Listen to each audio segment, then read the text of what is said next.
வாழ்க்கையில தனிப்பட்ட முறையில குடும்பங்களில ஒரு காரணம் புரியாத தோல்விகள் நடந்துட்டே இருக்கும். எது எடுத்தாலும் தோல்வி. எது எடுத்தாலும் அது நல்லாவே இருக்காது. எது எடுத்தாலும் பார்த்தீங்கன்னாக்கா, ஒரு நிரந்தரமாவே அது அமையாது. புரியாது.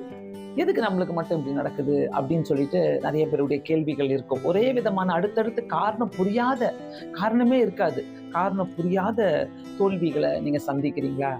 அதுக்கு கண்டிப்பா நம்ம விடை கண்டுபிடிக்கணும். இப்படிதான் சொல்லி விட்டுறாதீங்க. இது இப்படிதான் நடக்கும். அது அப்படிதான் இருக்கும்னு சொல்லி அப்படி மட்டும் யோசிக்காதீங்க. ஆண்டவர்ட்ட கேளுங்க. ஏன் ஆண்டவரே இதனால எதுக்கு என்னுடைய வாழ்க்கையில, எங்க குடும்பத்துல இப்படி தொடர்ந்து அடுத்தடுத்த தோல்விகளை நாங்க சந்தித்துக் கொண்டிருக்கோம்னு சொல்லி ஆண்டவர்ட்ட கேட்கும்போது, கர்த்தர் நமக்கு வழி திறந்து நமக்கு அதை உணர்த்துகிற தேவனா இருக்கிறார்.